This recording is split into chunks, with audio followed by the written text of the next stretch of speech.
Я приветствую вас, дорогие друзья, уважаемые гости и подписчики моего канала. Всем большое спасибо, что сегодня вы вместе с нами. Это среда, вечер, прямой эфир с Костем Бондаренко. Он на связи. Константин Петрович, приветствую вас. Добрый вечер. Друзья, всем большое спасибо, что ждете нашей встречи. Как всегда, оставляйте свои вопросы в сообществе YouTube, в клубе зрителей Шелеста и, конечно, онлайн, в чате трансляции. Сегодняшний эфир я бы хотел посвятить, конечно, ситуации вокруг Ирана, но и Украине в ее, таких нескольких измерениях, таких поддонах власти.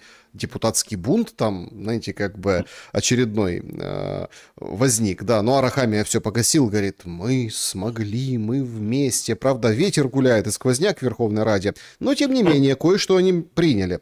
Значит, теперь, с сегодняшнего дня, там еще президент подпишет, в общем, это процедурные моменты, короче, каждый госслужащий должен пройти армию, или там подготовку, в общем, классное решение.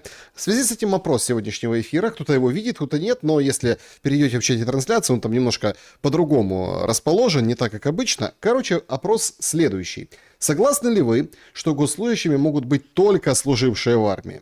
Варианты. Да, времена такие. Нет, это путь деградации.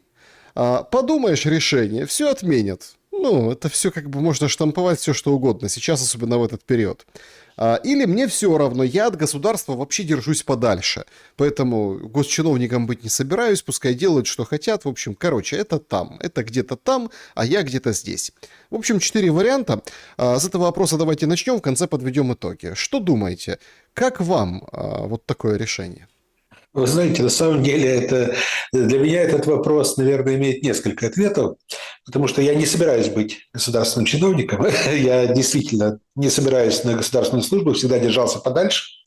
Как там у Веры Полосковой было стихотворение «Изобретателю весны», которым отец напутствовал сына, что только никогда не лги, отдавай долги, и когда заведут в кабинет с большим креслом и портретом, оборачивайся и беги. Так что в данной ситуации это где-то моя позиция. Я всегда старался держаться подальше от официальных должностей. Что касается самих подобных моментов, подобных инициатив, это не новые инициативы. В разных странах возникали то тут, то там вопросы, что только люди, прошедшие через войну, люди, которые прошли через какие-то боевые испытания, они имеют право занимать те или иные должности, но на самом деле, как только у нас заработает Конституционный суд, это решение будет отменено, поскольку в данной ситуации мы будем иметь дело с дискриминацией граждан по определенной статье. У нас же все граждане равны перед законом. А тут оказывается, что есть те, которые равнее. Те, которые служили, прошли через военную подготовку, те имеют право занимать государственную должность, а те, кто не служили, те не имеют. Видите ли, а может быть такое, что человек не служил по каким-то объективным причинам. Инвалид, например. Еще. То есть в данной ситуации как быть? Понимаете, мы же видим качество государственного управления. Я помню, когда, помните, министра лесового назначали.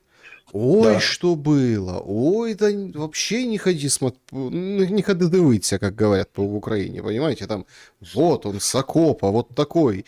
А потом раз оказалась краденая Извините, диссертация. когда назначали министра лесового, человек, который пролоббировал его назначение, он имел одну очень интересную, я не буду называть его фамилию, он уже сложил свой депутатский мандат, этот человек, он уже выехал где-то здесь рядом, говорят, со мной витает. Вот он пролоббировал назначение, потому что Министерство образования – это не только про образование, это золотая жила на самом деле, потому что Министерство образования в первую очередь это издание учебников. Каждый год почему вносят изменения в учебники? Не потому, что что-то новое изобретают, а потому, что кто-то на этом очень хорошо зарабатывает. И есть своя мафия, которая зарабатывает на издании учебников. И эта мафия всегда крышуется Министерством образования. Вторая составляющая – это ремонт школ. Вы знаете, сколько школ сейчас у нас по документам пострадали от обстрелов? Да больше школ, чем их вообще существует сегодня в Украине. А есть тоже свои мафии, мафиозные группы, которые никого не допускают на это поприще, сами ремонтируют школы, там сдают, принимают и прочее. То есть реально это вот две золотые жилы, на которых очень хорошо зарабатываются деньги. Нет, ну понятно, но я все-таки больше к самому подходу. Ну вот, например, А там сам подход все. есть профессор, который, да, сейчас посол в Венгрии, например, да. Да, Так тут да. вообще просто, ну, умопомрачительный герой, особенно ввиду вот этого того, что сейчас происходит с венграми. Я напомню, что Орбан сегодня с утра получил поддержку от Трампа.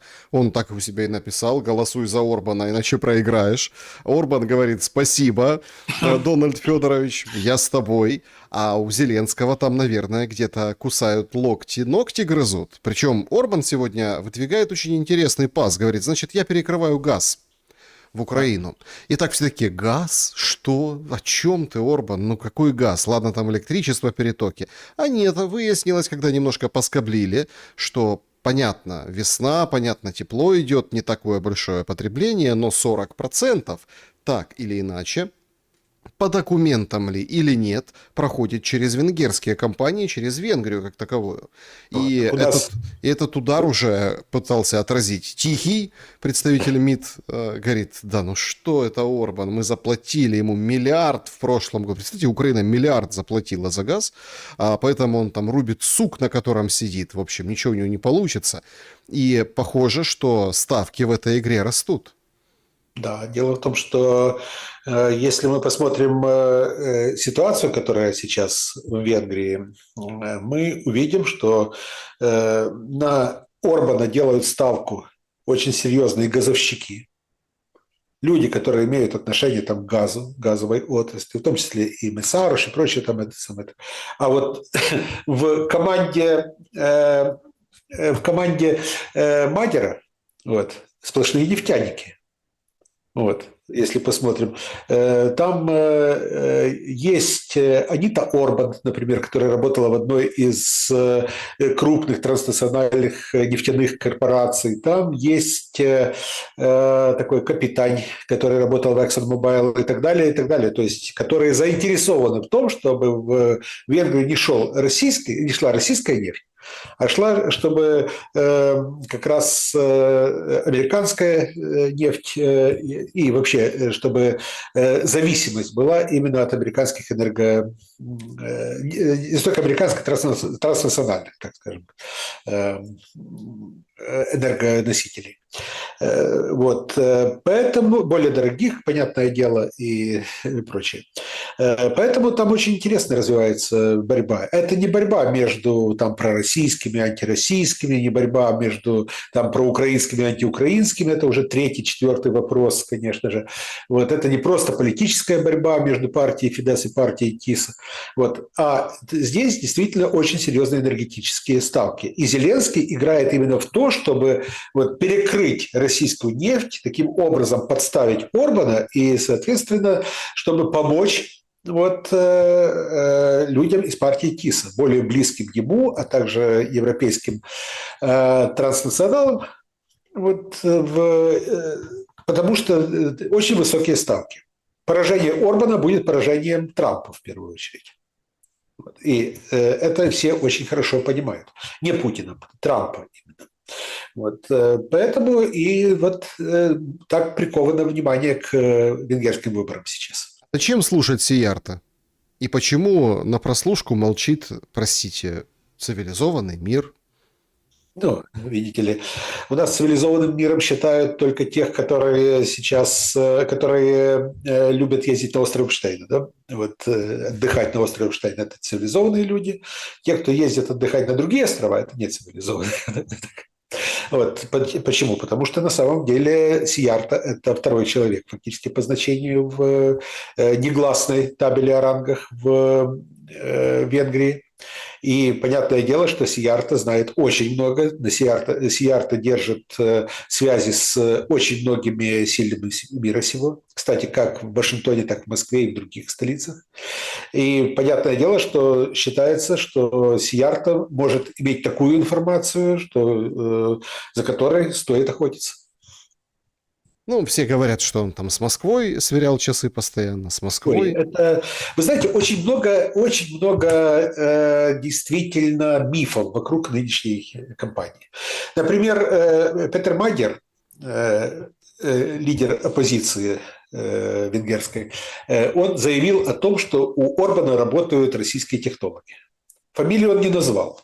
Нигде не называется, но все кричат: вот, Орбан российских технологов. Я специально узнавал, на прошлой неделе был в Венгрии, специально узнавал, российских технологов близко нет. То есть американские, которые работают с Орбаном. Но американские это же не так звучит, как российские, правда же? Вот поэтому все кричат в Европе про Ой, не российских технологов знаю. Орбана. Ой, сейчас не знаю, сейчас Ну, вообще пока что непонятно. для рядовой обыватель пока еще не привык к тому, что Америка – это хуже, чем Россия, или я не знаю, кто хуже. Вот, как говорят в Одессе, обои хуже, да, с точки зрения вот именно европейских обывателей. Но для демонизации Орбана более выгодно технологически, вот для его оппонентов, выгодно упоминать Путина и Россию. Это вот как бы... Потом, соответственно, очень много там разных мифов сейчас всплывает относительно того, что Орбан ориентируется на Россию. Хотя Орбан на протяжении всего времени, когда Трамп не был при власти, каждый год ездил к Трампу, даже минуя Вашингтон, он приезжал к Трампу на все его мероприятия. То есть это наиболее протрамповский политический деятель в Европе, Орбан. Но это никто не замечает. Точно так же вот запустили слух о том, что Петер Сиярто, министр иностранных дел Венгрии, что он по всем вопросам консультируется с Москвой, сливает секретную информацию и так далее, но доказательств этому нет.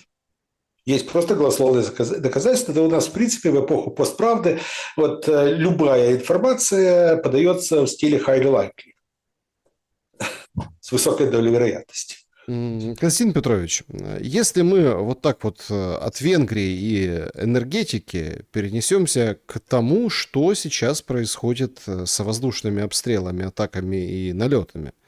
Значит, горит Усть-Луга, порт в Ленинградской области, горит знатно, все смакуют эти фотографии, как прилетело, как вот необыкновенно, как вот далеко. Правда, там эстонцы чуть-чуть пострадали. Одна из дымовых, скажем так, труб на предприятии, в общем, пострадала, залетел дрон. Они сначала все переполошились. Вот, дрон ударил по некий неизвестный со стороны Белоруссии, залетел. А потом разобрались, это украинский дрон, просто который сбился с курса и не достиг цели. Вообще, конечно, ситуация очень интересная с этими обстрелами. Россия, в свою очередь, бьет. Сегодня, кстати, сообщают мониторинговые паблики о том, что какая-то необычная активность среди пунктов управления стратегическими бомбардировщиками, то есть что-то готовится, что-то происходит. Значит, вчера влупили достаточно знатным количеством дронов, причем били по западу страны, попали в центр Львова, немножко там повредили здание возле церкви Андрея, там сегодня гордо ходили на службу, ну, мол, смотрите, повредили, но все равно люди идут в церковь на службу, Зеленский это все говорит, вот, по церквям стреляют, негодяи. Но Садовой вчера, как говорит, слушайте, а что происходит? Мы, значит, кучу денег со своего бюджета выделяем на всякие группы, на защиту, на то, на пятое. Ну, понятно, не говорит, на что именно, но мы все понимаем. Это и рэбы, и мобильные группы, и всякие вот эти дроны-перехватчики, и вся история. То есть, а где эти деньги? Летели дроны, и они все прилетели в город. То есть, ничего не сбилось на подступах. В общем, какая-то странная история. Потом он сегодня пишет заявление о том, что у себя на соцсети говорит: ой, извините, я был на эмоциях, стоял на фоне горящего здания, я ж так люблю свой город, а оно горит, поэтому наговорил лишнего, не обращайте внимания, спасибо нашей ПВО, наше ПВО лучшее в мире. Что-то здесь нечисто с этими обстрелами.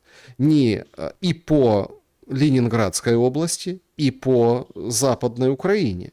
Ленинградская область прилетает третий раз за войну. Какую-то они имеют подоплеку, вам не кажется? Ленинградская область прилетает третий раз за войну, и тут вопрос, на самом деле, откуда прилетает и прочее. Ну, это такой момент. Я думаю, что сами разберутся. Это первое. Я почему-то не верю, что 1200 километров пролетает дрон через несколько государств, через территорию нескольких государств, его не фиксируют, и он долетает до Питера. Вот. Что касается Украины. Уже давно подмечено, и это говорят военные, с которыми я общаюсь, что очень интересная вещь. Вот. Фиксируется, например, 15 прилетов, как было вчера. Фиксируется 15 прилетов. Вот. Прилетели там в Тернополь, в Винницу, во Львов, в Ивано-Франковск и так далее. То есть, причем в большинстве своем по зданиям Службы безопасности Украины прилетели. Накануне праздника, светлого праздника, Дня Службы безопасности Украины, который сегодня праздник, вчера прилетело, да? Да. Вот, значит, решили... Львов, кстати, выбивается из этого списка, потому что вот этот удар в районе монастыря Бернардинов, церковь Святого Андрея. Кстати, красивейшая церковь, на самом деле, барокковая церковь. Я знаю это здание, потому что именно в этом помещении когда-то размещался в 90-е годы львовский филиал Института археографии и источниковедения имени Грушевского, Национальной академии наук Украины, в которой я работал. Вот, как раз я туда ходил на работу, вот, в это здание. Это здание Государственного архива ранее и так далее. Вот. Что касается прилета туда, тут не совсем понятно. Рядом находится обладминистрация, правда, через дорогу находится обладминистрация. Возможно, что дрон летел туда. Но летят 15 дронов, прилетают 15 дронов, их не сбивают, они попадают по целям, но потом генеральный штаб выступает и говорит, летело 115 дронов, 100 мы сбили, а 15 только достигли цели, поэтому мы молодцы, 100 дронов сбито. Вот, так что, и вот видите, какой высокий уровень, как мы показываем, насколько мы эффективны. Вот. То есть статистика подверстывается под конкретику, уже под конкретные потери. Вот. Ну, это, в принципе, не ново для войны. Вот, увеличивается количество потерь со стороны противника, уменьшается количество собственных потерь. Просто берется такая вот подтасовка данных, которые касаются целей, которые сбиты или достигнуты и так далее. Ну, это все полностью ложится в логику информационной пропагандистской работы в ходе войны. Садовой, в свою очередь, вот если вы речь о Садовом, он заявил, высказал свое возмущение. Потом, очевидно, с ним был какой-то разговор в достаточно повышенных тонах. Давайте вспомним, что сейчас офис президента ведет очень серьезную борьбу с мэрами крупных городов, областных центров. Фактически все мэры ходят под дамокловым мечом. И, наверное, Садовому просто намекнули, что ему надоело сидеть в своем кресле. Поэтому он поменял свою позицию, извинился. Вообще вот это давление, оно такое, давайте так, честно, непонятно откуда ноги растут. Вот смотрите, поменялись у нас определенным образом руководители в офисе президента. Ну, вроде как поменялись. Насколько там известно, и зрители пишут, вопросы задают. Вот, например, если там на полшага назад к Венгрии возвращаться, то там вот прям чуть ли не Буданов и будановские птенцы занимаются конкретной подготовкой к конкретному Майдану с участием украинских беженцев, причем из разных соседних стран, Польша, Словакия, то есть они прям подвоз будут организовывать, в общем, давить будут, если там вдруг чего, как бы Орбан немножечко вылезет и победит, да, то они Майдан готовят. И об этом уже как бы пишут, и откровенно пишут, и зрители спрашивают постоянно, и, ну, то есть все это видят. Уже люди, которые там за границей, ну, то есть мы понимаем, что Буданов вот туда брошены его усилия. Что внутри, вообще непонятно. Особенно со вчерашним вот этим моментом. Простите, Константин Петрович, но когда Гончаренко говорит, все, инфа сотка, сейчас придут депутаты и их начнут бить, а это прям раскачивается, а давайте защитим Зеленского от депутатов, давайте им тумаком надаем, давайте их там, сначала говорили там, слуг будем бить, потом не, слуг и ОПЗЖшников, ну их же не жалко, а потом запустили в офисных телеграм-каналах такую интересную историю, что русские меняют спецслужбы, меняют тактику, они, в общем, будут из-за Донбасса, ну типа оставляем Донбасс, не оставляем Донбасс, русского языка, наверное, где-то веры тоже, они будут, собственно, гражданскую войну раскачивать. А Порошенко, ОПЗЖ и «Голос», они будут помогать это делать в парламенте. Сегодня там 3 калеки, 2 чумы было в этом парламенте, но кое-что приняли. Нет, не шибко важное, но приняли. Ну и все как-то так вот смотрят искоса на этот весь цирк, который происходит. Какие у вас выводы по этому поводу? Откуда растут ноги этих репрессий? Как-то все, знаете, ну что ли, тоньше или хотя бы проще было при Ермаке. При Ермаке такого не было. Андрей Борисович пытается тоже показать, что при Ермаке такого не было. У Андрея Борисовича остались свои возможности. Андрей Борисович сейчас очень активно, он переселился просто в здание неподалеку от Банковой, как мне рассказывают. К нему бегают фактически заместители Буданова, вот в обед бегают практически к Ермаку, чтобы с ним там поговорить. И тот там разные ценные советы дает. Вот, желательно запустить вот такой слух, а еще вот это. А еще вот этого моего обидчика еще каким-то образом тут чуть потроллить. Вот, и так далее. То есть такие вот вещи Андрей Борисович дальше продолжает как бы создавать. Но есть и другие. Есть и другие люди, которые сейчас поднимают разного рода волны. В том числе есть те, которые хотели бы сегодня фактически того, чтобы парламент вывести из игры. Угу. Таким Так образом. что, чтобы парламент просто показали, что ну вот с кем тут работать. Вы же видите, парламент не работоспособен, поэтому давайте передадим все полномочия, все передадим Зеленскому.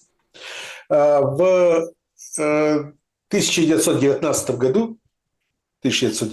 году вот, 2 украинских политика, один из них Симон Петлюра, второй это Евгений Петрушевич, они фактически взяли на себя в разное время фактически диктаторские полномочия. Вот. Прикрываясь тем, что невозможно собрать коллективные органы. Вот. Поэтому вот Петрушевич прямо провозгласил себя диктатором Западноукраинской Народной Республики. У него титул был такой диктатор Западноукраинской Народной Республики.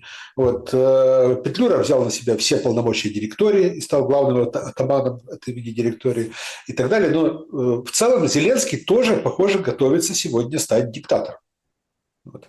Потому что в этих условиях, в условиях, когда парламент не работает, то почему бы Зеленскому не передать все полномочия? Пусть он сам принимает там, указы, декреты или еще что-то прочее, что будет иметь статус закона. Но давайте я так тогда сформулирую вопрос. В ответ на что эти притязания? В ответ на то, что депутаты начинают, с точки зрения Банковой, начинают борзеть, наглеть. А чем они борзеют и наглеют? Смотрите, все, что надо, принимается. Рядовой депутат Верховной Рады шел... Нет, не все. Рядовой депутат Верховной Рады в 2019 году, получив мандат, понимал, вот она золотая жила, ради которой я шел в парламент. Потому что все чудесно понимают, что на протяжении всей истории украинского парламентаризма, начиная, не с 91 года, хорошо, с 1996 примерно, так это вторая половина деятельности парламента второго созыва, вот, парламентарии получали не зарплату в кассе Верховной Рады, точнее, они ее тоже получали, но, кроме всего прочего, они получали конверты от заинтересованных лиц или от руководителей фракций своих. Вот. То есть были результативные голосования определенные, была цена вопроса, эта цена вопроса определялась, что надо проголосовать там за какое-то решение, цена вопроса в этом решении, например, 100 миллионов, Значит, если проголосовали, то депутаты получили, там, например, по 10, 15, 20 и так далее тысяч. Были фиксированные ставки. Депутат переходил в какую-то фракцию, с ним договаривались, что вот если ты уходишь от Юли, идешь в фракцию партии регионов, ты будешь получать 20 тысяч каждый месяц. Вот. Он согласился, долларом, понятное дело. Вот. И тут же, понятное дело, большое количество голодных людей, которые всю жизнь были там фотографами, массажистами, еще кем-то. Вот. Они стали народными депутатами, не поняли, мы теперь будем грести лопатой. А им сказали, нет. С приходом Андрея Борисовича Ермака им сказали, нет. Вот когда надо будет, тогда вы получите. Вот когда мы скажем, что надо нажать кнопку, тогда вы получите определенный пакет. Вот. И они сидели от времени до времени там получали. Когда пришел Буданов вместо Ермака, Буданову вообще сказали, вот Верховная Рада – это не твоя парафия, туда не лезешь. Вот. Ты на переговоры едешь, там, вот это вот твое. А то как-то само будет. И некому стало носить деньги. Вот. Вы думаете, когда с Юлией Тимошенко вот этот случился казус, когда она там, она просто понимала, что уже ситуация, при которой только она может фактически сейчас разрулить ситуацию. Большое количество голодных депутатов, которых она может подгрести под себя. Не дали ей возможности. Не дали ей возможности вот, поруководить парламентом. И не дали покормить кошечек у подъезда. Именно, не дали. Уточек, кошечек и так далее. Вот, но сейчас ситуация, когда многие депутаты начали ремствовать и говорить, а чего мы тут просиживаем, если мы можем вне парламента заработать намного больше, чем в самом парламенте. Зачем нам горбатиться здесь, да еще позориться за какую-то $1000, которые нам вот предлагают в качестве зарплаты, даже меньше сейчас. Вот. И им решили сейчас показать. Вот. Сейчас мы вам показательно устроим порку, если вы не будете работать. Потому что есть данные, что несколько десятков человек, в том числе и слуги народа, решили уйти из парламента, написать заявление. Я даже знаю, некоторые мои знакомые депутаты уже понаписывали. А что это дает? Заявление. Ну вот смотрите, давайте механизм. Написали заявление, дальше что? А дальше Верховная Рада должна удовлетворить это решение, это заявление. Сначала они же пишут в секретариате, это же не пишут, идут в секретариат, пишут. Секретариат должен организовать рассмотрение на заседании Верховной Рады, а есть команда не рассматривать. Они говорят, а мы не будем ходить тогда на эти собрания. Ну, тут им говорят, а тогда мы вам устроим сейчас. Сейчас мы вас объявим вообще виновниками всех бед, которые существуют в Украине, потому что вы занимаетесь саботажем. Послушайте, ну давай, тут же все как это, ларчик-то просто открывается. Я так понимаю, что сегодня, хоть Арахамия написал, что вот, парламентаризм победил, что все хорошо, вообще все нехорошо. Ну, то есть эти заявления как есть, так и есть. Люди как жалуются на жизнь, так и жалуются на жизнь. Люди как хотят свалить вообще из Рады, из Украины и везде, так и хотят. Понимаете, как хотели, так и хотят. Это ведь будет еще повторяться неоднократно. Тем более, что сейчас мы подходим к голосованию не за вот эту вот всю ерунду, да? Ну, например, как сегодня проголосовали. Все, кто потерял жилье вследствие обстрелов, могут не платить коммуналку. Слушайте, таких решений можно штамповать куча, и такие пиарные, такие хорошие, забористые решения. Но на самом-то деле все же подводится к тому, чтобы проголосовать изменения в налоговый кодекс, проголосовать то, без чего Зеленскому денег не дадут. А если это не проголосовать, то это все, вилы. А они не могут это проголосовать. Народ их не поймет. Да, да. Более того, что если бы депутаты действительно думали о народе, они бы принимали именно те решения, которые были бы в пользу народа. Вот. А так они лоббируют чьи угодно решения. Понятное дело, что они уже давно не народные депутаты. Вот о народе они не думают. Помните, был когда-то такой анекдот, когда... это старый бородатый анекдот, это, когда заканчивается сессия Верховной Рады, поднимается один из депутатов и говорит, вот мы проголосовали там большое количество разных важных законопроектов, вот приняли, они уже получили статус закона. Вот. Надо бы и о людях подумать. Какие будут предложения? Там, говорит. Ну, другой говорит, предлагаю по 200-300 душ на каждого из нас, говорит, народа. Вот приблизительно такой уровень мышления депутатов относительно народа. Хорошо. Я хочу все-таки это увязать не только вот этими взаимоотношениями достаточно специфическими офиса президента, Зеленского конкретно, Ермака как главу бэк-офиса и вообще вот этой всей кухни, варева вот этого внутреннего, все-таки хочу увязать с грядущими решениями по Украине. Значит, запускают такую информационную историю, что якобы, ну, практически все и решили с точки зрения окончания войны. Даже к Ушакову сегодня подошли и спросили помощнику президента России, говорит, Юрий Батькович, ну что, расскажите нам. А он говорит, да ничего, нам передали, о чем говорили в прошлую субботу американские партнеры, мы послушали. По поводу того, что там тексты, какие-то соглашения, может быть, подписаны, а нам никто ничего не передавал, а мы не знаем. Нет, ну что, идет урегулирование, все как бы нормально. В общем, такой, знаете, прикинулся таким своеобразным шлангом. И причем он сделал это так, что ему прям хочется верить. Но сейчас вовсю, и Трамп уже там который раз заявляет, сейчас мы перейдем к Ирану, поговорим по Ирану, но в промежутках между Ираном, вот этой расчески его заявлений, совершенно разных, стабильность – это вот пустота слов о том, что все, я закончил 8 войн, это самая вообще плевая война, Путин хочет, сейчас там дело за Зеленским, сейчас еще немножко, еще чуть-чуть, да и вообще тут как бы все решено. И ты подспудно понимаешь, что вот эти танцы с парламентом, вот эта вот дрессура, она в том числе и для того, чтобы обеспечить тыл Зеленскому, ну, такие какие-то тыл, куда отступать политически, чтобы никто не пикнул в случае часа Че, или нет? Да, мой дед прошел 3 войны, да, вот, прошел бы и 4-ю, но бабка компьютер выключила. Да. Так вот, в данной ситуации приблизительно то же самое с Трампом, который прошел 8 войн и закончил их. Вот. Что касается ситуации, которая сейчас складывается, результаты переговоров. Вот. По крайней мере, из источников, которые заслуживают доверия, вот, следует то, что украинской делегации было сказано, что требует Соединенные Штаты, позиция Соединенных Штатов остается неизменной, Украина должна пойти на территориальные уступки. Вот. Украина сказала нет. Им было отвечено, что если вы не пойдете на эти территориальные уступки, то после завершения ситуации вокруг Ирана вот, Соединенные Штаты выйдут из переговорного процесса. И не просто выйдут, а значит, они перестанут поставлять оружие, перестанут давать деньги, перестанут давать разведданные и куча других моментов, связанных с украино-американским сотрудничеством. Трамп несколько раз раскритиковал Зеленского за последнюю неделю, тоже это важный момент. Что касается России, Россия дальше продолжает настаивать, что мяч после Анкориджа на стороне Соединенных Штатов.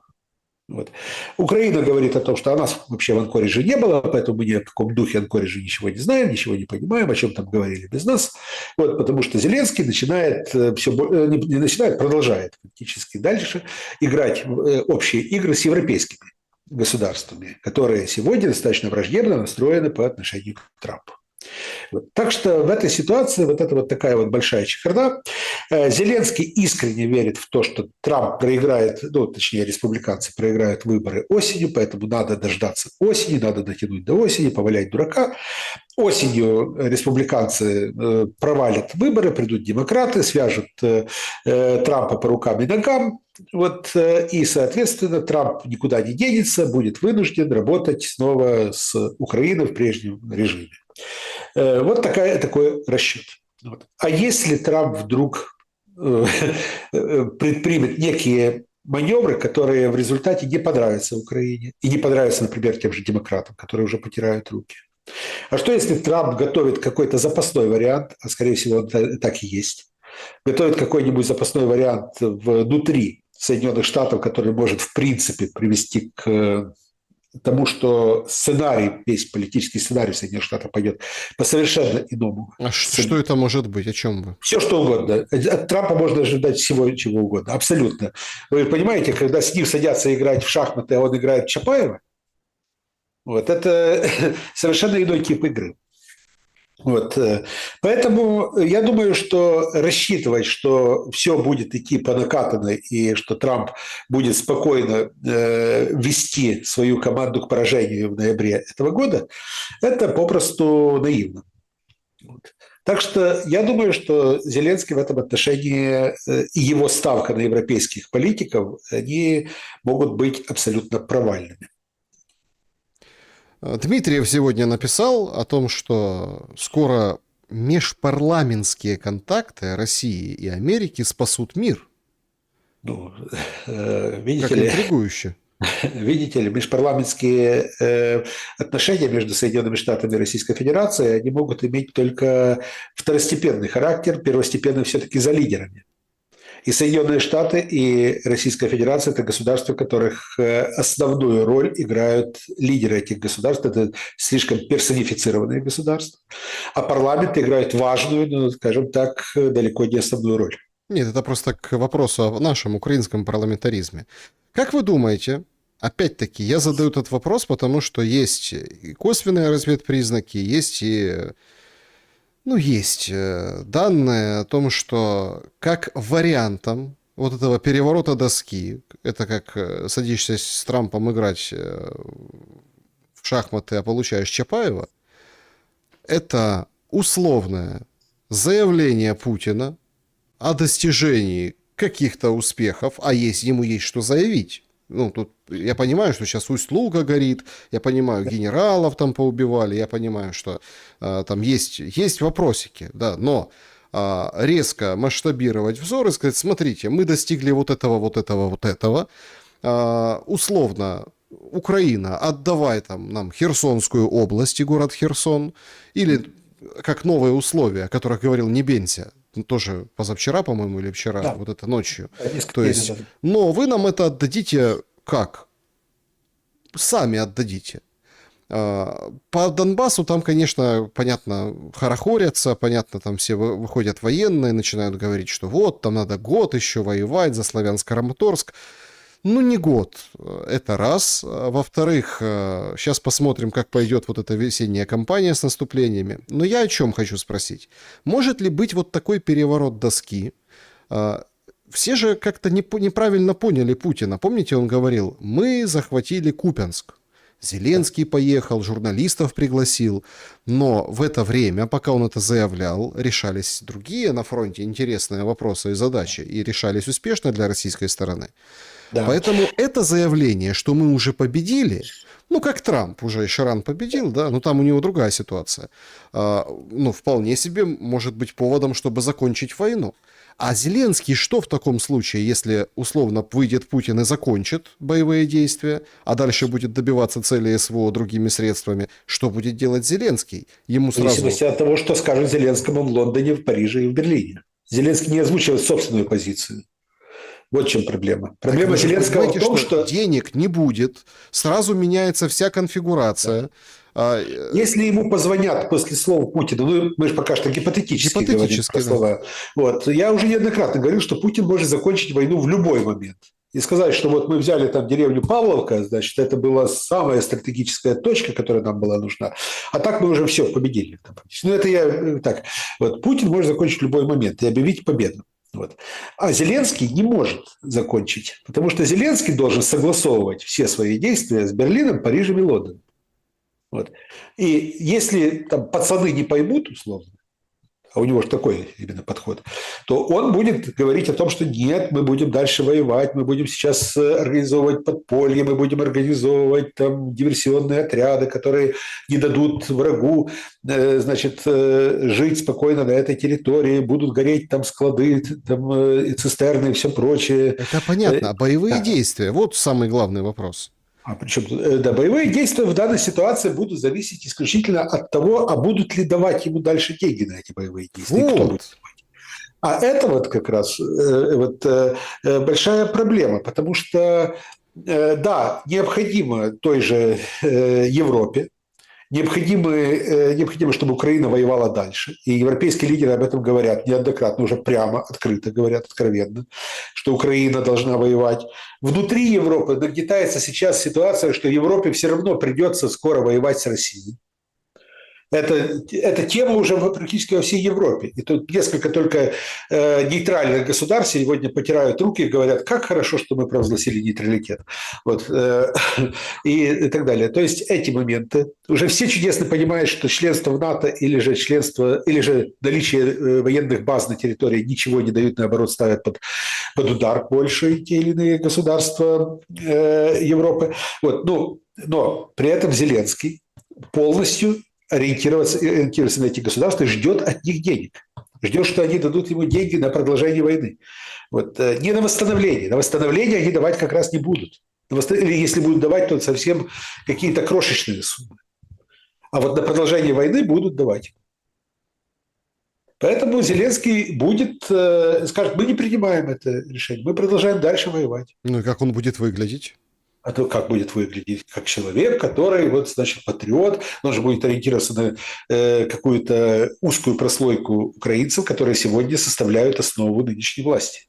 Большинство безмолвствующее, оно не может сегодня выступить в роли какой-то организованной силы, потому что каждый, кто выступает сегодня с критикой Зеленского, это сразу же агент России.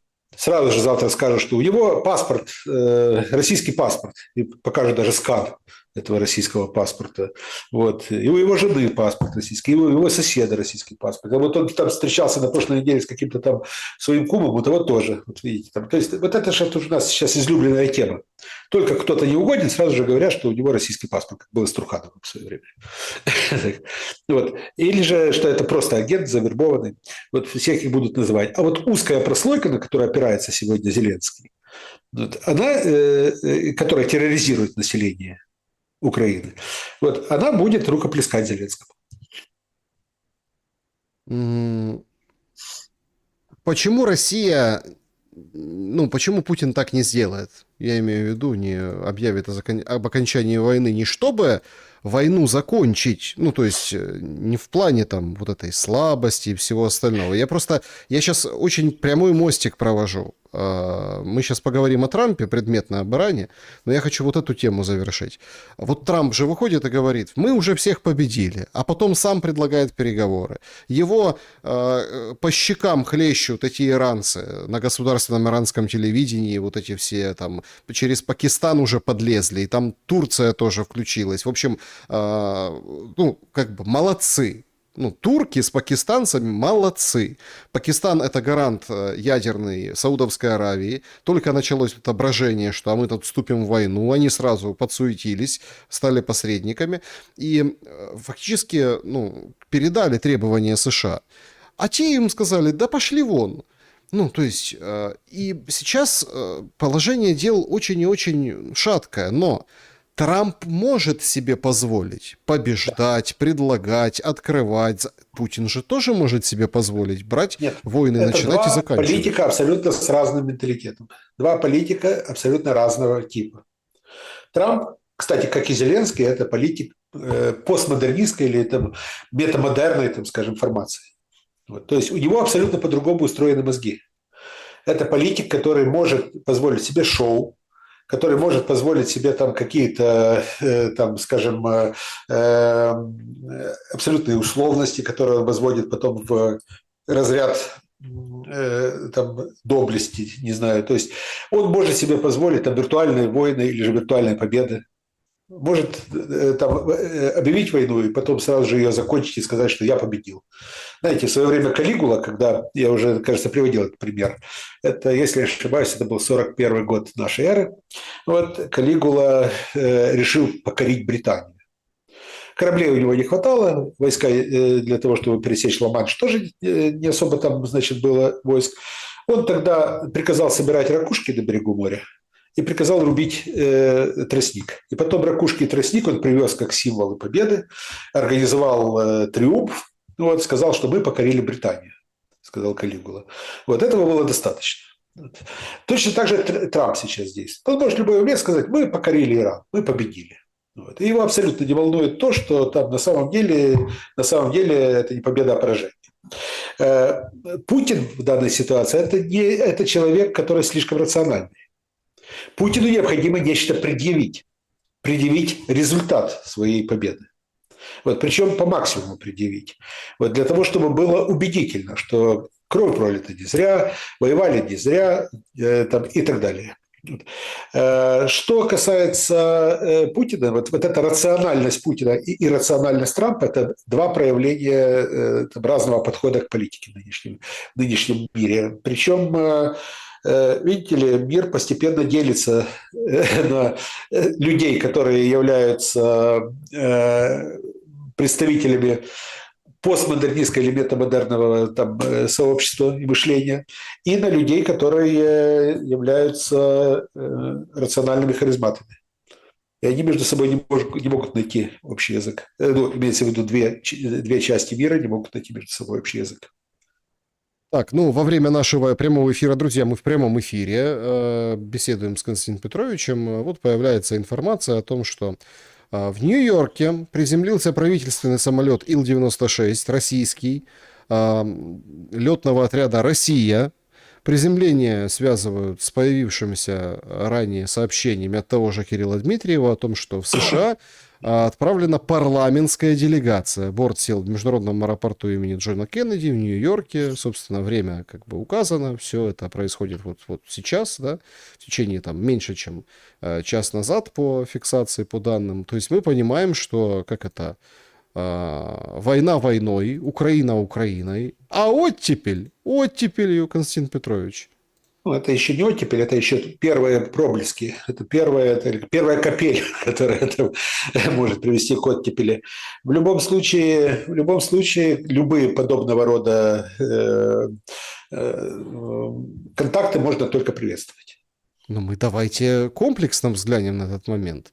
Можем даже в сторону Лукашенко посмотреть. Зеленский...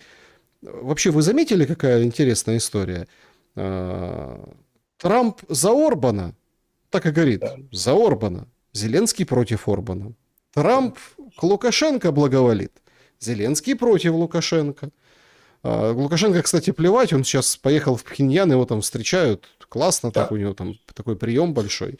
Но, тем не менее, он может и с Америкой, и с Ким Чен Ыном переговариваться, а Зеленский с кем может? Да. И Лукашенко может прямо сказать американской делегации, которая прибывает на переговоры, сказать, что мы дорожим, конечно же, там, нашими отношениями с Трампом, но, извините, пожалуйста, вы начали войну против нашего союзника, которым Лукашенко считает, в роли которого Лукашенко видит Иран.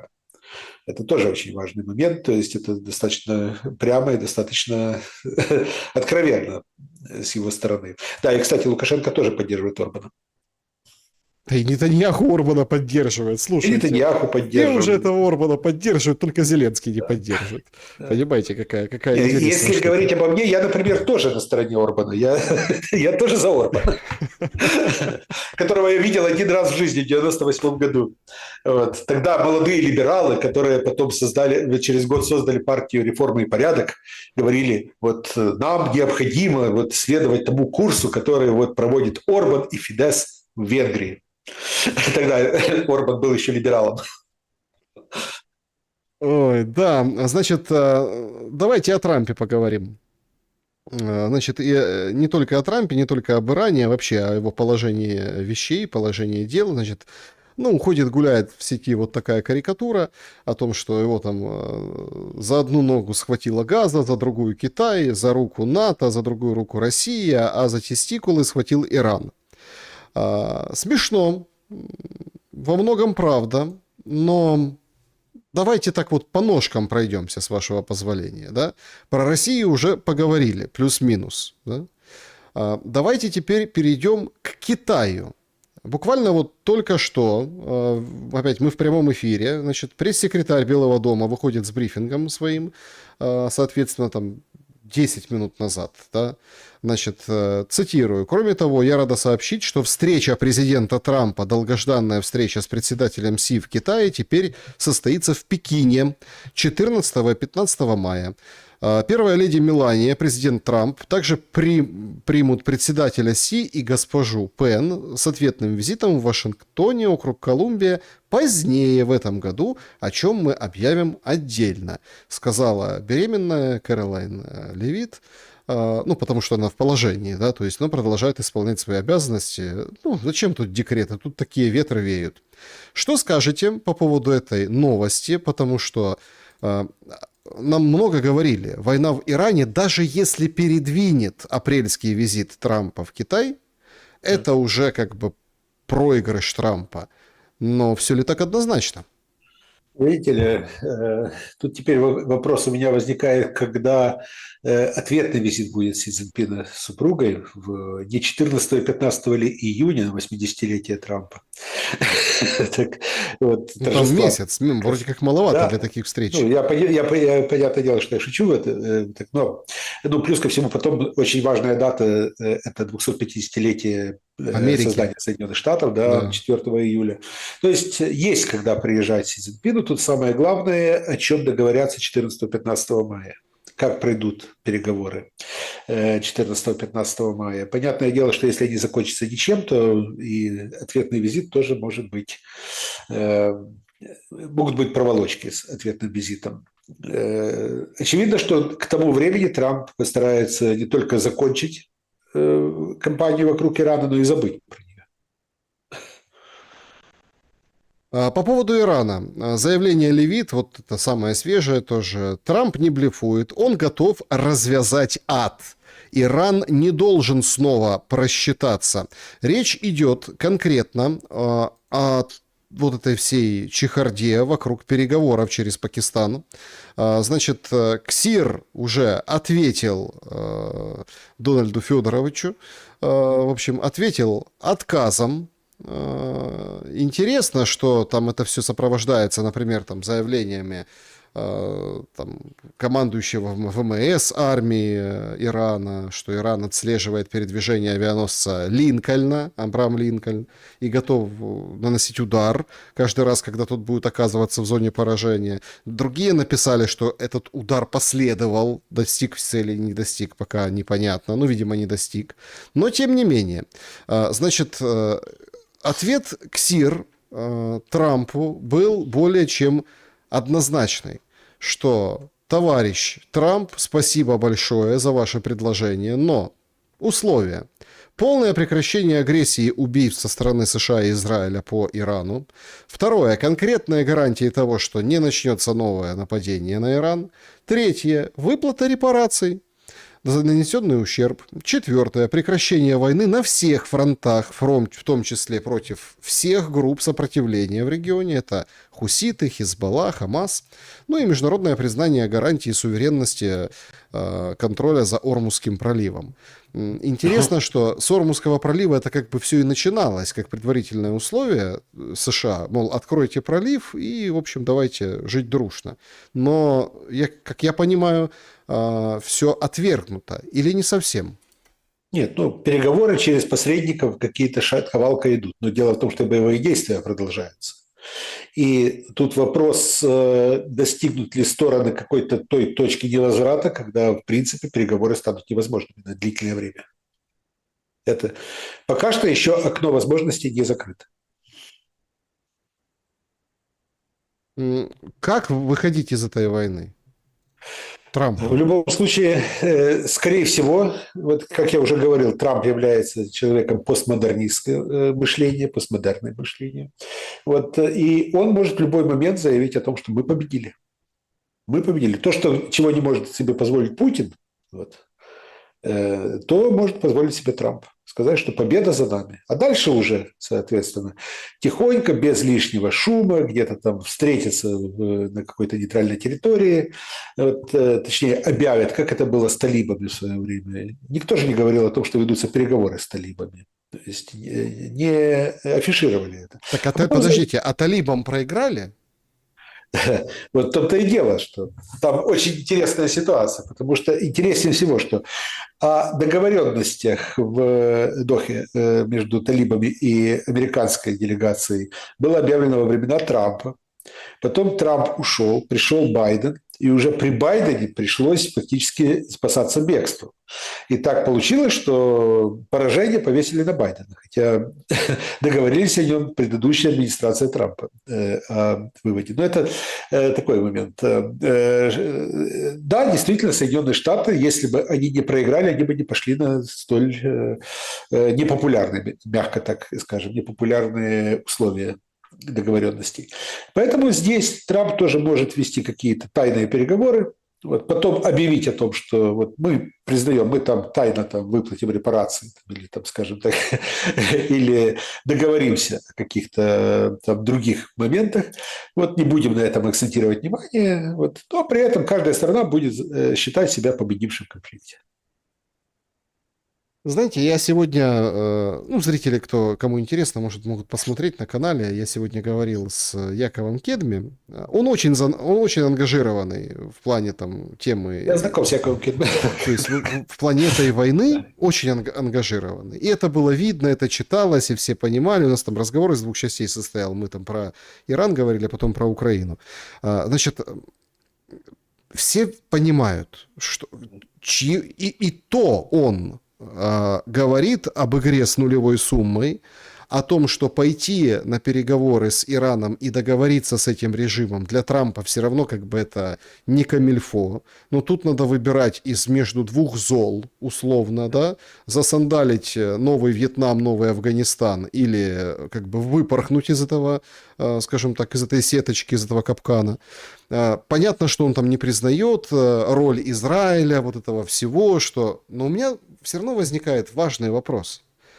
А как вот это, опять-таки, это будет некрасивое завершение этой войны? Если вот сейчас на этом этапе Трамп, ну, как бы отползет, и, в общем, они все скажут, никакого ядерного оружия, все признают. Там вообще непонятно, а с кем договариваться, а как договариваться. Тут дело не в этом. Некрасиво для Трампа будет, Константин Петрович. А что Израиль? А что с Израилем будет? Что будет конкретно с Биби Нетаньяху? Ну, кстати, вот Нетаньяху, как и Зеленский, это премьер войны. Вот, как и Зеленский, президент войны. Вот, война – это та субстанция, которая фактически дает силы вот, как Зеленскому, так и Нетаньяху. Окончание, полное завершение войны, мирная ситуация – это приговор как для Нетаньяху, так и для Зеленского. Поэтому Нетаньяху будет дальше, там, например, вот в Ливане сейчас там бузить, вот, будет дальше там, вот, продвигаться в Ливане, там, или там будет снова в Сирии там, нагнетать ситуацию. То есть ему необходимо постоянно поддерживать определенный тонус израильского общества, вот, брецать оружием. Вот. Это точно, что будет способствовать его самосохранению власти. Угу. Значит, ну и давайте так. Для Украины, или как, давайте опять разделять, как Нетаньяху и Израиль, так давайте разделять Украину и Зеленского. Для Украины и для Зеленского. Что будет означать сворачивание войны на Ближнем Востоке, если Трамп пойдет по этому сценарию? Зеленский как раз боится того, что война не свернется на Ближнем Востоке, и что про Украину попросту забудут, и что повышение цен на нефть станет более серьезной угрозой для союзников Зеленского, чем вообще потеря Украины территорий. Вот поэтому Зеленский, как мне говорят, вот на прошлой неделе у него была паника, откровенная паника, потому что война затягивается. Его советники сказали Зеленскому о том, что война на 1-2 недели, 2-3 недели, как говорил Арестович когда-то. А тут война затягивается. И Зеленский понимает, что чем дольше она затянется, тем хуже для него. Потому что фокус внимания смещается с Украины, цены на энергоносители растут, Украина очень зависима от цен на энергоносители, основные потоки оружия идут на Ближний Восток, а не в Украину, и так далее, и так далее, и так далее. Украина просто остается один на один с Россией. Так, друзья, давайте подводить итоги нашего сегодняшнего голосования в чате трансляции. Согласны ли вы, что госслужащими могут быть только служившие в армии? 8% подумаешь, решение, все отменят. 15% да, времена такие. 22% мне все равно, я от государства держусь подальше. И 55% считают, что это путь к деградации. Вот такие у нас результаты, Константин Петрович. Видите, ну, то, что это путь деградации, но это одно из проявлений деградации, так скажем. Вот, да, патриотично, да, ярко, да, в принципе, могут там люди, которые сейчас сидят в окопах, аплодировать, или же даже те, кто сидят в тылу, могут сказать, да, вот теперь мы придем, меня, там, каждого из нас могут назначить там, главой райадминистрации, вот, председателя облсовета избрать, там, еще кем-то, там, значит, потому что я заслужил. Но, извините, пожалуйста, но на самом деле управлять страной должны как раз люди, которые имеют опыт, навыки и знания для управления, а не просто те, кто прошли через войну. Мгм. Понимаете, тут в чем загвоздка? Перед тем, как начать вопросы нашей аудитории, многоуважаемой, задавать, пишите, кстати, их в сообществе, в чате трансляции уже можно писать вопросы. Жуть сейчас происходит. Женщин ошибочно ставят на учет. Мужчин избивают, издеваются над мужчинами. Могут человека, который может не служить, протащить через руки, а он этими руками работает поваром, да, в Виннице, протащить колючую проволоку, то есть, ну, порвав руки, 50 швов на обеих руках. Могут, скажем так, по-другому поиздеваться, могут изувечить, могут убить, могут как бы сегодня в Одессе, да, сдавать назад бусикам и пенсионерку переехать. Чуть ли там замертво она лежала, упала, но вроде откачали. Да? То есть одище происходит в этом случае. Понимаете, после принятого этого закона хочется, конечно, горько так, но едко, но пошутить. Получается, что это... Чего вы переживаете за свои руки, за свои там почки, за свои там, за этих всех, скажем так, за эти все инциденты? Не переживайте о них. Это вас к госслужбе готовят. Понимаете? Да-да. А потом, соответственно, представьте себе, что такой госслужащий вот, взял взятку, например, вот его поймали на взятке, и он сразу же начинает кричать: побратими, тут москалі. Москалі мене, значить, мене, заслуженного ветерана и так далее. Вот. Да, это мы тоже пройдем через это. Это тоже будет. Зачем вот это? Есть край Нет, этого это безумия? популизм.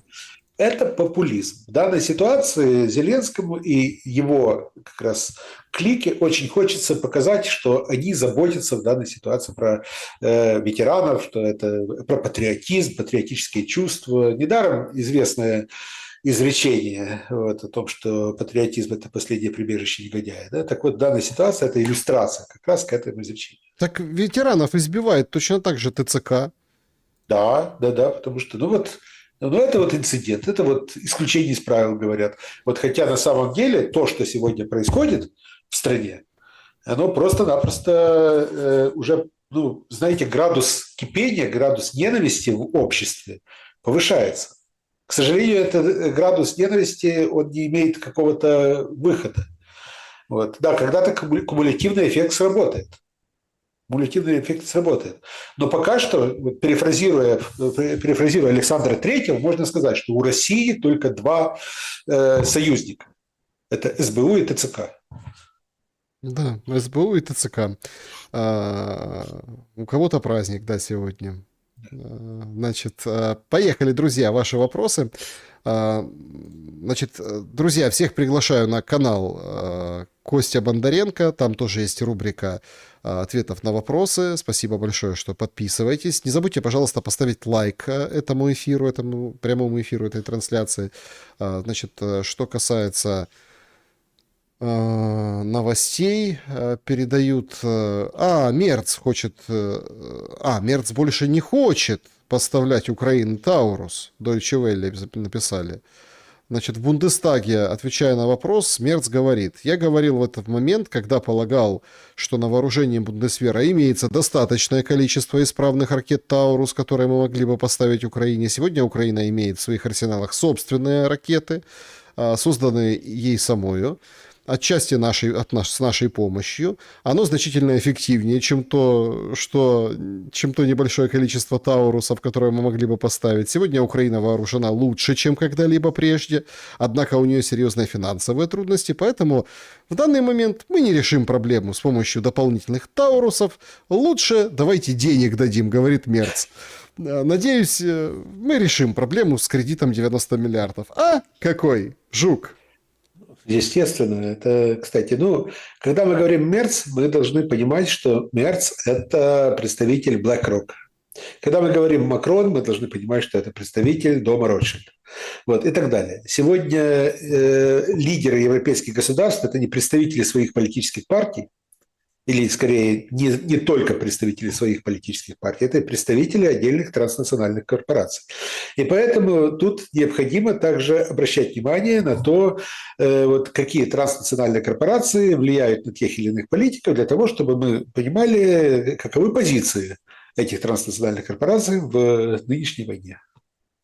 Это да. Давайте вопросы от зрителей. Значит, поехали. Константин Петрович, не пугайте нас так, пожалуйста, своей пропажей из вашего телеграм-канала. Вопрос. Внешняя и внутренняя политика России напоминает ситуацию, когда монарх удалился по каким-то причинам из Зимнего дворца, и сейчас царствуют лакеи. А царствуют так, чтобы и царство не профукать, ну и весь мир не заметил, что царь не настоящий. Может, Руси действительно монарха не хватает? Так ему с таким развращенным народом, ох и горя придется хлебнуть. Выходит, замкнутый круг? Вы знаете, я на самом деле очень внимательно слежу за ситуацией в России. Кстати, моя следующая книга как раз будет посвящена элитарным процессам в России, все то, что происходит. Вы знаете, никто никуда не удалялся. Все события дальше вращаются вокруг единого центра принятия решений. Никакие лакеи, там может только создаваться определенная видимость. Все принимается максимально централизованно. Все максимально централизовано, только внутри этого центра есть свои фракции, есть свои группы, которые между собой там конкурируют, скажем. Но все равно последнее слово остается за одним человеком. А монархия, видите ли, во многих странах она уже превратилась в рудимент. Дань традиции, не более. Александр спрашивает. Вопрос Константину Петровичу. 1954 год. Альфредо Стресснер становится президентом Парагвая и сразу же после прихода к власти объявляет военное положение 90 дней. Политическая оппозиция была поставлена вне закона, все партии, кроме президентской, были запрещены, над прессой установлена жесткая политическая цензура, это военное положение продлилось примерно 140 раз и в целом 33 года. Вопрос, каковы шансы Зеленского побить рекорд Стресснера? Знаете, мне когда-то, я уже, кажется, рассказывал, это один из людей из ближнего окружения Зеленского еще осенью 22 года мне говорил: ты же понимаешь, что Зеленский пришел на 20 лет, не меньше. Я тогда посмеялся над этим. Но я вижу, что они говорили об этом очень серьезно. Что это не были просто там какие-то там досужие размышления. Зеленский действительно намерен быть достаточно долго при власти. А то, что он действительно рассматривает войну, военное положение, все, что связано с военной сферой, как условие своего политического долголетия, пребывания у власти, это тоже очевидно. Так, вот такой вопрос. Добрый вечер. Кость Петрович, пожалуйста, напишите название книг и авторов по истории мира и Украины, а также по политике у себя в телеграм-канале, которые, по вашему мнению, интересные, полезные и наиболее объективные. Спасибо большое. Это будет очень большой пост. Это будет действительно очень большой пост, тем более, что у меня и в электронном виде очень большое количество закачано в компьютер книг. Да, но я постараюсь. Спасибо большое за предложение, я обязательно как-то к этому приду. Дам свои рекомендации. Анатолий, Константин Петрович, по вашему мнению, какие должны быть шаги к примирению народов Украины и России? Трагедия произошла между ними из-за самодурства их руководства и добрых западных друзей. Как долго это может длиться, примирение? В первую очередь из-за добрых западных друзей, в первую очередь. Все остальное это уже разберемся. А примирение, как только закончится война и как только перестанут работать пропаганда и внешнее влияние на процессы, я думаю, что 5-10 лет достаточно для того, чтобы процессы пошли по совершенно иному пути. Это показывает опыт истории. Это исторический опыт показывает.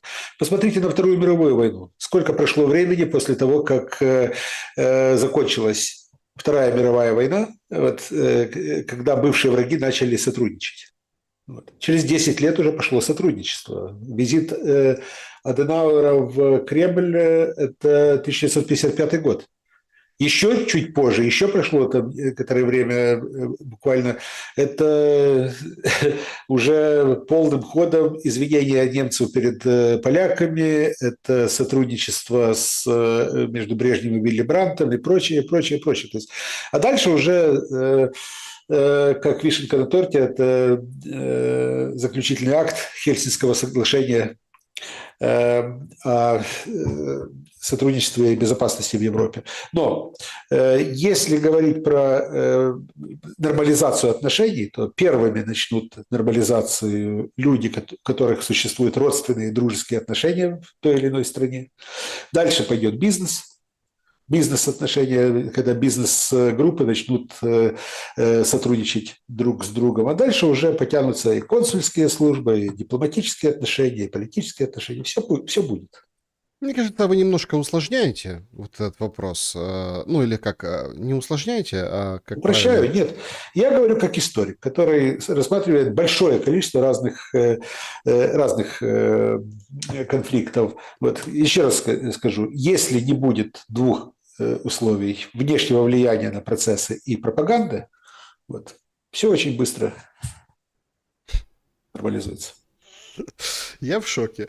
Значит, две новости. Сейчас вернемся к вопросам. Значит, первое. Переговоры с Ираном продолжаются. Да. Идут плодотворно. Да. Заявил Белый дом. Представляете? Это на фоне всего того произошедшего. А вторая новость, вот по поводу пропаганды вы так сказали. Знаете, Константин Петрович, ну давайте вот все-таки, скажем, тоже, ну вот попытаемся откровенно. Значит, Гороховский публикует у себя пост о том, что, ну, помните этот с флагом, да? Да. С флагом девочка, вот эта, которая с флагом. Значит, все бы ничего, но СБУ в честь праздника, у СБУ сегодня праздник, значит, подтверждает, адвокаты Гороховского подтверждают, СБУ передали данные. Короче, флаг все равно российский.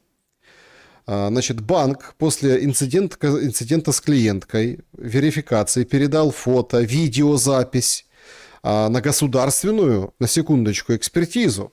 Специалисты установили, что фрагмент флага на видео полностью соответствует российскому. Это не флаг Словении. По словам адвоката Дениса Шкаровского, на экспертизу передавали и видео, и, в общем, все как бы идет к тому, что зря вы вот это на Гороховского бочку катите. Рассказываю, значит, специалисты, которые смотрели это фото, они заметили, что это фото отзеркалено. То есть девушка, которая сидит там, значит, слева, или там справа, там флаг у нее там слева, это должна была сидеть абсолютно по-другому. Вот. То есть в зеркальном виде, справа от нее фактически, должен был быть виден фактически один из атрибутов сербского флага, это гора Триглав, вот, которая изображена на флаге, что отличает этот флаг от вот, наличия этого Триглава от российского флага. Вот. Именно в этом месте обрезана эта фотография. Вот. И, соответственно, получается таким образом российский флаг. То есть имеем дело с подтасовкой практически. Ну, тоже как-то странно. Девушка, которая потом рассказывала о себе, что у нее там папа воюет, родственники воюют, сидит на фоне российского флага, ну, это как-то... Да. Как-то вообще не бьется, понимаете? Извините, пожалуйста, но в данной ситуации я не буду комментировать определенные высказывания господина Гороховского. Ну, извините, это не тот случай, когда я хотел бы вообще что-то... Ну, понятно, что это называется очень короткий комментарий, он продолжает спасать свою задницу, свое Конечно. имя. И, в общем, так, добрый вечер, Александр Константин Петрович. Вопрос гостю. Мне интересно читать про распады империи, о причинах и условиях распада. Посоветуйте, пожалуйста, книжки, заранее спасибо. Ну, есть вот как раз именно распады империи очень хорошо описаны. Вот в том-то и дело, что даже если мы говорим про уже ближайшее время, как бы не относились к тому же Зыгорю, это вот империя должна умереть, очень хорошо описаны там как раз именно те процессы, которые были в начале 20 века, которые привели к распаду той же Российской империи. А так и по распаду Австро-Венгрии есть большое количество литературы, все то, что происходило во времена Франца Иосифа и императора Карла. И по Британской империи я обязательно составлю список. Вот то, что мне сегодня говорили, я составлю этот список и предложу. Добрый вечер. Можно ли рассчитывать на стокгольмский синдром у жителей Украины? Спасибо. Я в самом начале войны, когда все дружно объединились против России, я тогда, в 2022 году, говорил, что если завтра будут выборы, то, соответственно, 8% граждан Украины проголосуют за пророссийскую партию. Почему?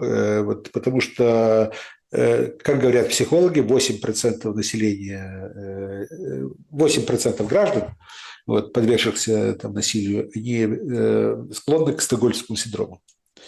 То есть в любой ситуации 8% гарантированы.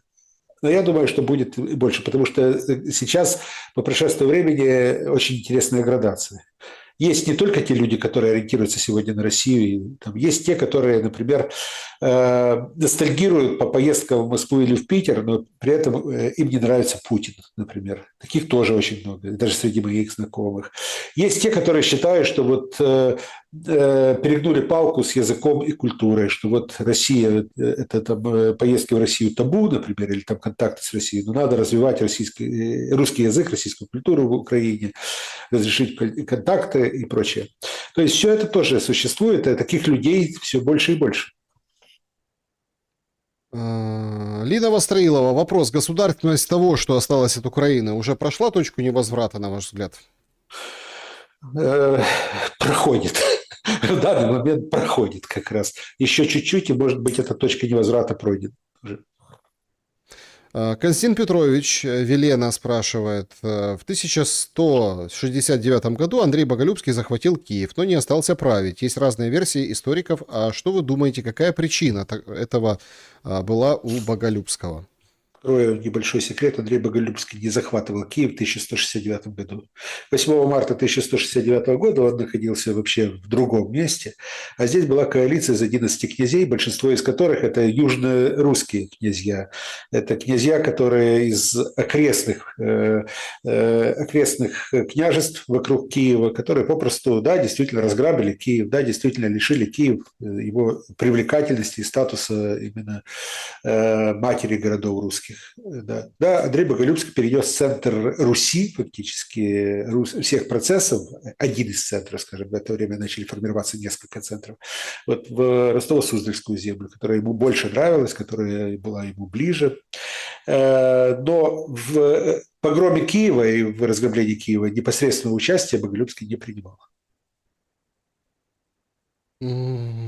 Так, добрый вечер. На днях арестовали мужчину, пишет пользователь, из Черноморска за комментарий о отчуждении территории. В Телеграм сегодня тоже была новость по этому поводу. Значит, вопрос. Кто арестовал, если Зеленский рассказывает, что граждане Украины против отказа от территорий?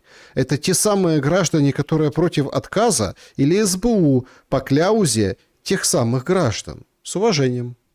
Ну, вот я не знаю, кто настучал, что называется, но если, например, КМИС проводит социологические исследования относительно отчуждения территорий, вот, то я думаю, что если они опросили 2000 человек, то может 2000 человек этих сразу же брать, потому что если сама постановка вопроса, и люди отвечали, даже если они отрицательно отвечали на этот вопрос, все равно можно уже их как бы заносить в список тех, кто вообще посмели подумать об отчуждении.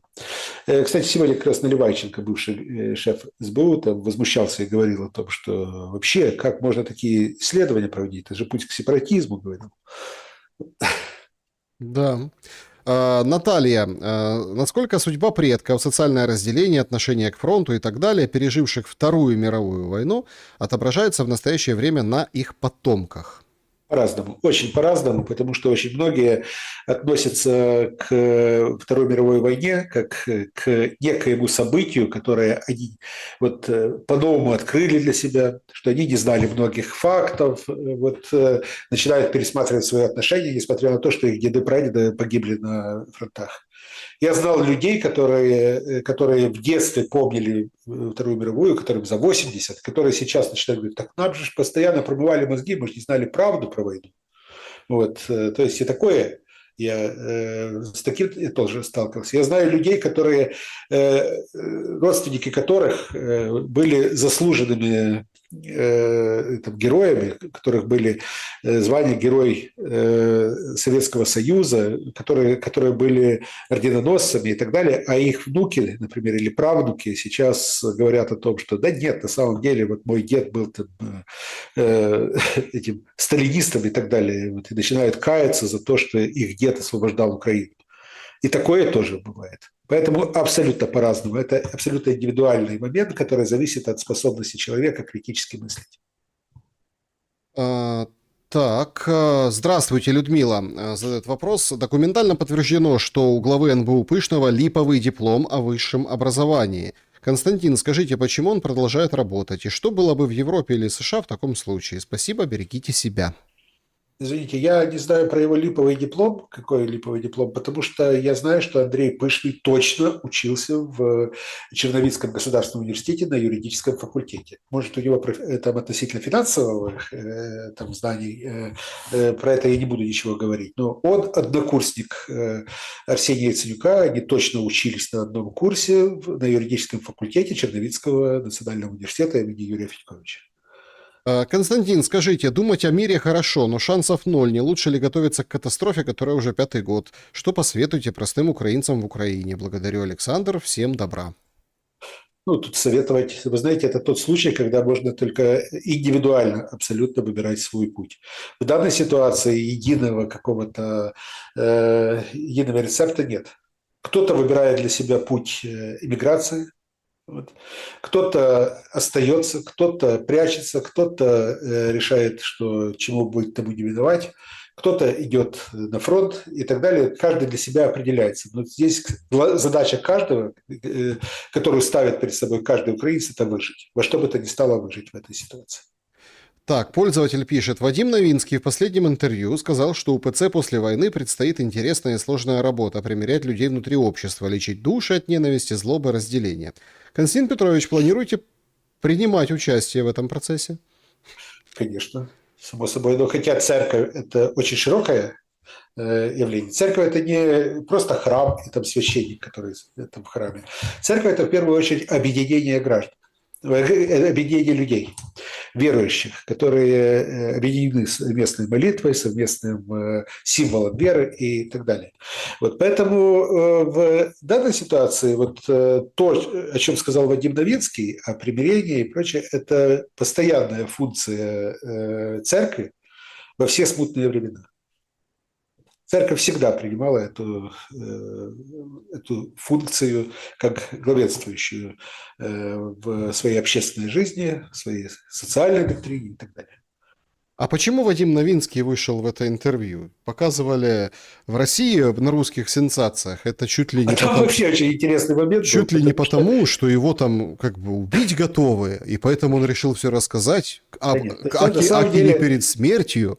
На самом деле НТВ поступили абсолютно по-свински, честно скажу, по-свински, потому что они вместо интервью Новинского сделали коллаж-нарезку из 2 других интервью, которые вышли раньше. Вот, они объявили громко, что вот мы сейчас дадим сенсацию. Вот, в результате они сделали там нарезку из всякого видео, которую перемежали, это интервью Новинского, которое тот давал немецкому каналу и испанскому каналу. Вот, два интервью, которые вышли незадолго перед этим. Они просто сделали нарезку и подали, как будто бы это их интервью. Я посмотрел, кстати, и ту продукцию, которую НТВ подали. Вот, причем в очень странной манере. Вот, и то, что выходило на испанском и немецком каналах. Извините, просто подовыдергиванные фразы, плюс такие абсолютно сомнительного качества выражения. Вадиму Новинскому, значит, дали украинское гражданство по ходатайству Порошенко. А почему? Вот давайте там, условно говоря, задумаемся, почему. Вот, украинская политика неисповедима, в принципе. Вот, или что там Вадим Новинский принимал участие не только в каких-то действиях, не только трижды становился депутатом, но и, кроме всего прочего, он еще принимал участие в Майдане. Ну, знаете, такие вот как бы сомнительные фразы и перемежаются просто нарезкой из двух европейских интервью. И это все подается как оригинальная версия. Ну, это, знаете, это о том, о мастерстве журналиста. Ну, зачем-то же это делается именно вот так. Это вопрос к НТВ. Это вопрос к НТВ, это вопрос не ко мне. Я очень часто удивляюсь. Смотрите, тут дело не в этом. Дело же в том, что... Видите, идет война, и знаете, и с одной стороны идет пропаганда, и с другой стороны пропаганда идет. И сказать, что наша пропаганда лучше, их хуже, или наоборот, что наша хуже, их лучше. Это и там идет пропаганда. И там прибегают к очень разного рода манипулятивным действиям. Я знаю, что сейчас мне начнут писать, нет, что там Бондаренко-то вот в России чистая белая пушистая, а в Украине фашисты там свою геббельскую пропаганду. Обоих хуже, как говорят в Одессе. Значит, чат-трансляция «Любовь». Саня, спроси, как понимать возложение цветов японской премьеркой летчику, сбросившей ядерную бомбу на Нагасаки? Все смешалось в доме Облонских, и, соответственно, сейчас... Это Трамп, который шутит про Перл-Харбор, вот, или говорит на полном серьезе, не знаю, но это как-то тем более дико. Вот, возложение цветов и прочие моменты. Знаете, ходила когда-то байка такая, что в горбачевские времена привезли в Трептов-парк в Берлин ветеранов Великой Отечественной. Вот, седовласый генерал вышел там, руководствуясь штампами, такими вот именно кондовыми штампами, которые были в советской идеологии, вот вышел и поздравил всех присутствующих немцев там, словами «дорогие немецко-фашистские захватчики». Понятное дело, что это, скорее всего, байка, но вот приблизительно то же самое фактически происходит в Японии. Когда-то смотрел, Валерий пишет, ролик Пикалова, тот, который Януковича в «Квартале» пародировал, который сказал: «Зеленый, с тобой хорошо, говно жрать никому ничего не оставишь». Действительно ли Зеля настолько жадный, Константин Петрович? Я не знаю, я никогда с ним не делил деньги. Мы никогда с ним, у нас не было финансовых вопросов. Давным-давно, в 2006 или 2007 году, нам пришлось сидеть за одним столиком на одном дне рождения. Вот. Это единственный случай, когда мы пересекались с Зеленским. Но вы же там ели какую-то, наверное, европейскую кухню, а не Конечно, европейскую. Не то, о чем пишут зрители. Конечно, да. Очень дорогой был банкет, очень влиятельный человек. Из партии регионов, кстати.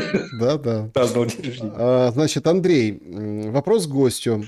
Считает ли Кость Егора Яковлева и Кирилла Назаренко объективными историками? Вы знаете, вот про Кирилла Назаренко не буду говорить, вот, но нет, наверное, я не буду критиковать в данной ситуации. Есть моменты, когда не совсем, скажем так, камильфо критиковать. Но про объективность я промолчу.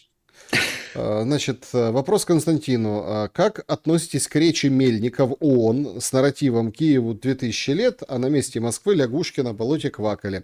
Это официальная версия истории Украины? Смотрите, на самом деле он повторил фразу, которую первым озвучил Алексей Гончаренко, депутат, про лягушек, которые квакали на месте Москвы. Археологические данные показывают, что уже в IX-X веках на месте Москвы существовал город с торгом, со всем прочим. То, что первое упоминание о Москве – это 1147 год, это не значит, что именно в 1147 году Москва была основана. Потому что если идти только по первому упоминанию, то Киев упоминается только в 861 году. Вот это первый момент. Если же говорить про даты основания, ну, у многих городов нет конкретных дат основания. Никто не знает, когда основаны эти города. Первое упоминание. Львов, первое упоминание о Львове 1256. Но это не значит, что Львов был построен в 1256 году. Вот. Многие говорят, что на несколько веков раньше. Точно так же и Москва, на несколько веков раньше того момента, когда в киевской летописи было сказано, что в 1147 году речь о Георгии Святославу приедет ко мне на Москву на пир. Да? Вот, когда Юрий Долгорукий говорит Святославу, князю, чтобы тот пришел на пир на Москву. Но до сих пор непонятно, это в Москву в город или на Москву на реку. То есть такие вот моменты.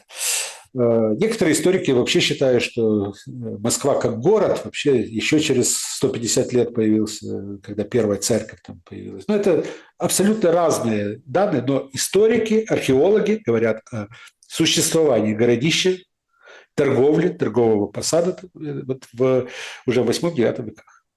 В 9-10, извините.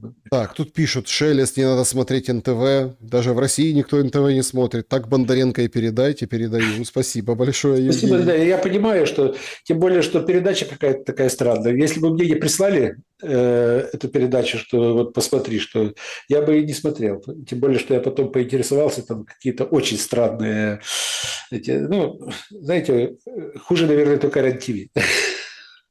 После 12, да. Значит, вопрос. Смотрите, тут очень атакует, бомбардирует некоторый Алексей, который у вас допытывается. Насколько вероятно, Алексей спрашивает у Костя Бондаренко в прямом эфире сейчас, просто там куча этих вопросов, давайте удовлетворим, может, как бы отстанет человек. Насколько вероятно, что Шелест на самом деле агент Ми-6? А все эти его интервью, чтобы нам мозги расслабить и начать мыслить иначе. А там, гляди, другая повесточка будет. Нет. Шелест точно не агент Ми-6, скорее Моссада. Вот так, судя по... Судя по сегодняшнему интервью, да?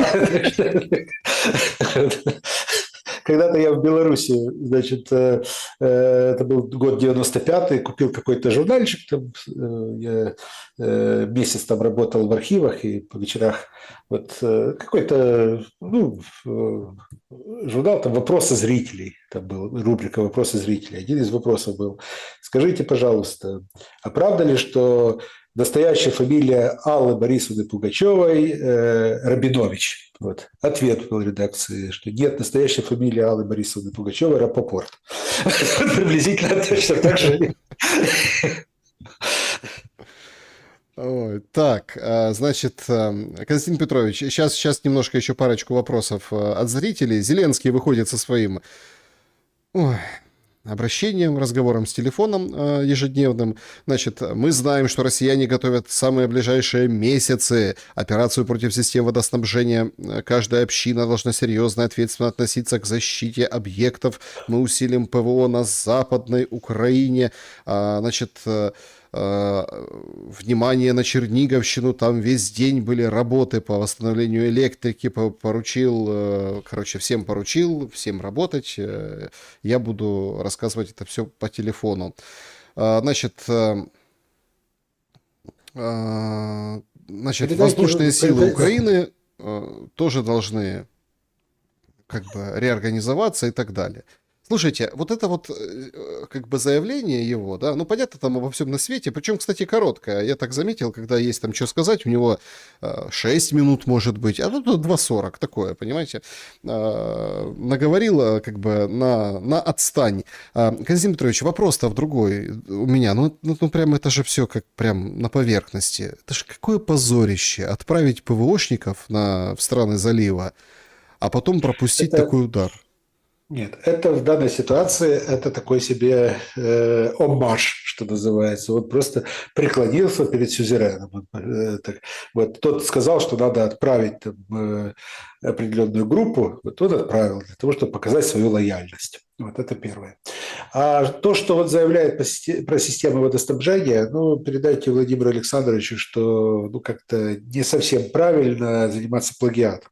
Потому что когда он услышал, что Иран может бить по опреснительным установкам или заводам там, по опреснению воды в районе Персидского залива, для того, чтобы оставить вот эти все монархии Персидского залива без пресной воды, вот он вдруг решил, что давайте мы у себя заявим, что нас собираются бить по системам опреснения. Это да. Значит, спасибо большое. Система Пишут, водоснабжения, извините. да, пишут, удивительно, Шелест в курсе, что показывают по РЕН-ТВ после 12. Удивительно, потому что ничего такого лет уже 15-20 они после 12 не показывают. Но я когда смотрел РЕН-ТВ...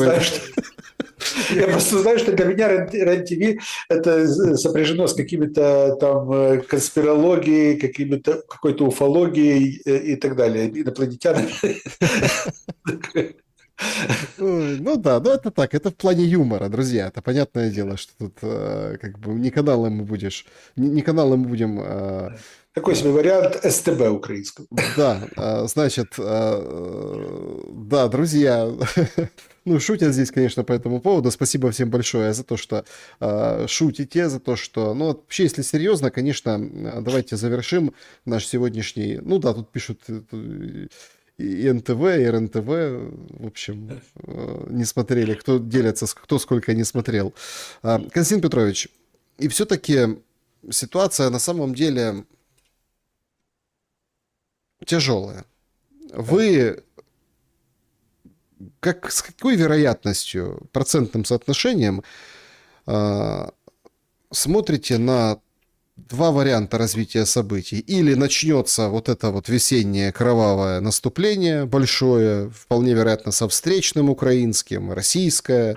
Одни говорят о бригадах возле Сумской области, другие говорят там в районе... Короче, то есть вы Запорожье попрут, то есть вот эти все моменты.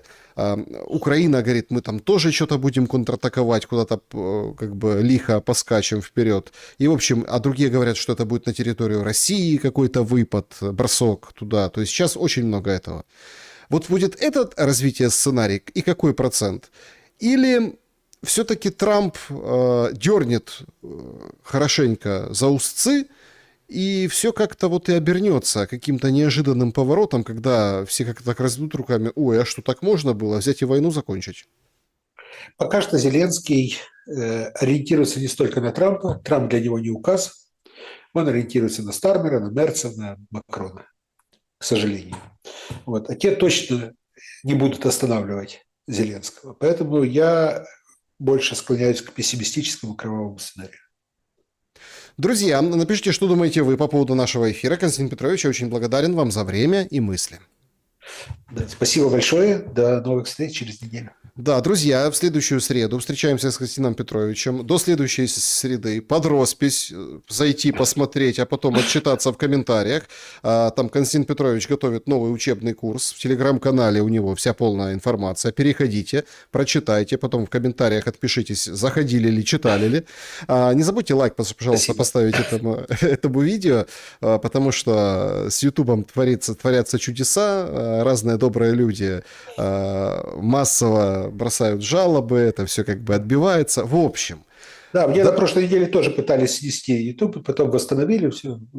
То есть справедливость восстановлена. Происходит, ну, понимаете, это раз может восстановлена справедливость, второй раз, а на третий поминай, как и звали. Поэтому лучшее от этого лекарства – это наша с вами сопричастность друг к другу и к нашим таким еженедельным эфирам. Поэтому подписывайтесь на Бондаренко на YouTube, подписывайтесь и проверьте подписку на мой канал. И не забудьте лайк поставить и хороший, добрый комментарий написать. Все-таки доброта, она победит. Всем добра и света.